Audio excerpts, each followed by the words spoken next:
si je me dis non, je vais m'arrêter à lui, même s'il a annoncé que quelqu'un d'autre viendrait après lui qui sera plus illuminé. Et là, c'était la période de transition assez difficile. Celui que j'avais suivi pour être mon enseignant de la vie, il me dit arrête de me suivre, cherche plutôt la vérité avec ce que j'ai enseigné. Et cela te permettra de trouver cette personne-là dont je parlais avant ma mort, qui enseignera la loi pure, c'est-à-dire la vérité universelle, le Dhamma, le vrai chemin qui libère du mensonge et de l'illusion, la voie juste, conforme à la réalité ultime. Bouddha disait clairement que la vérité est plus importante que lui. Il ne faut pas suivre Bouddha, mais la vérité qu'il indique. Et donc j'ai cherché qui est cette personne, qui est ce Mettaya. Mettaya qui n'est pas un prénom, mais qui est un titre qui signifie plein de bienveillance, compassion universelle. Et en comparant la description que Bouddha a donnée avec la description des sages qui sont venus après lui, eh bien le prophète Mohammed sallallahu alayhi wa sallam est celui qui se rapproche le plus de cette description. La manière dont Allah décrit Mohammed sallallahu alayhi wa sallam dans le Coran, sourate 21, ayat 107, nous ne t'avons envoyé que comme miséricorde pour les mondes.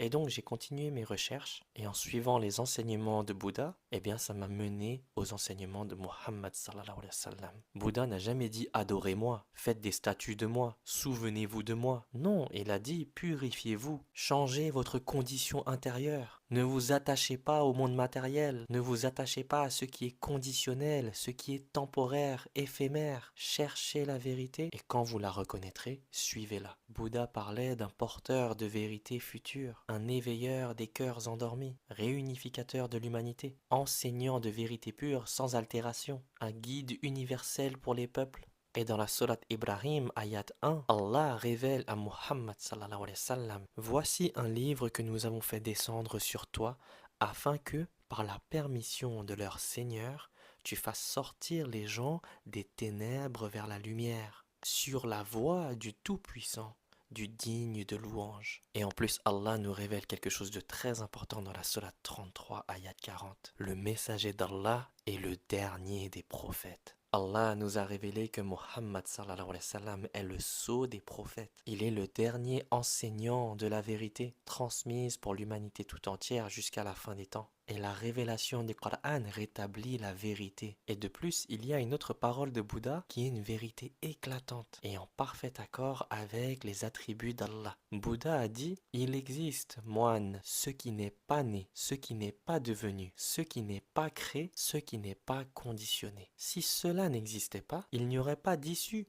pour ce qui est né, devenu, créé, conditionné. Mais parce qu'il existe ce qui n'est pas né, il existe une issue, une délivrance. Bouddha, dans son langage